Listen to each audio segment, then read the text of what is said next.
It's Thursday, December 5th, 2019, and I'm Dave Sobel. 4 things to know today. Apparent leadership changes at Google, the AI Arms Index, business lessons from the Amish, and Census cybersecurity news. This is the Business of Tech.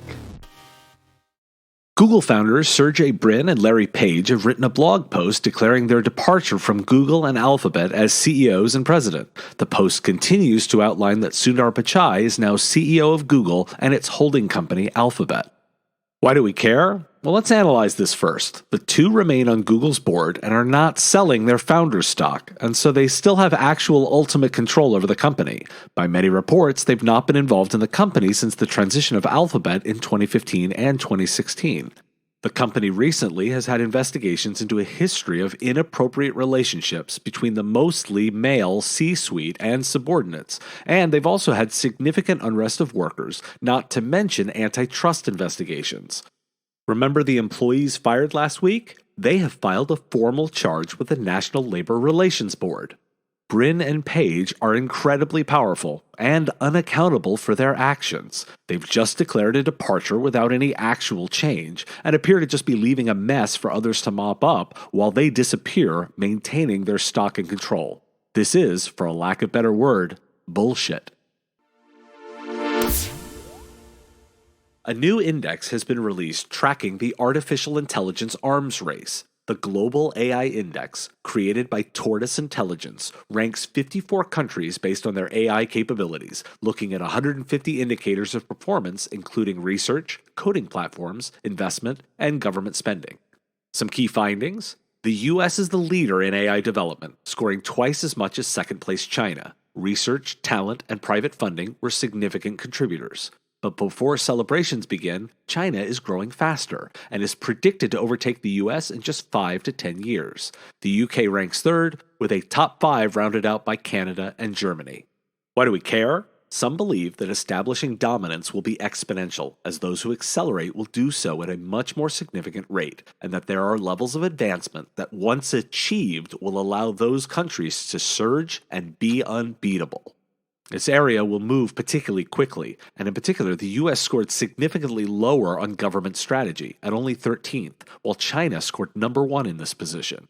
This is not something the private sector alone can achieve, and the technology sector should be concerned about the lack of leadership.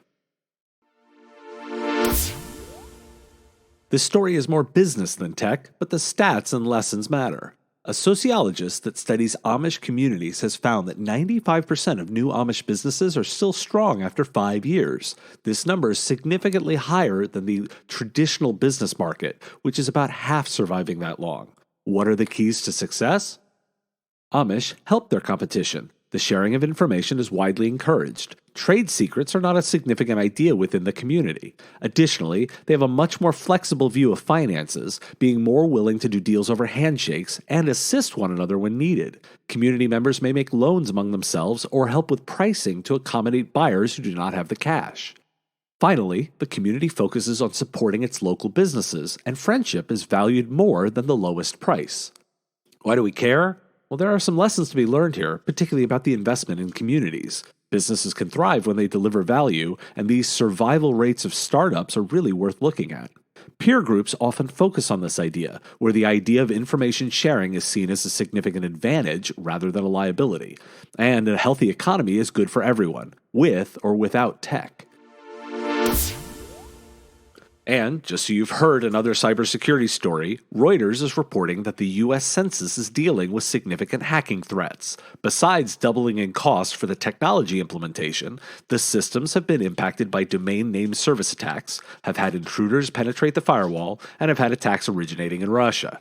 The full link is in the show notes, and the story included here for awareness. Customers will have likely heard this one.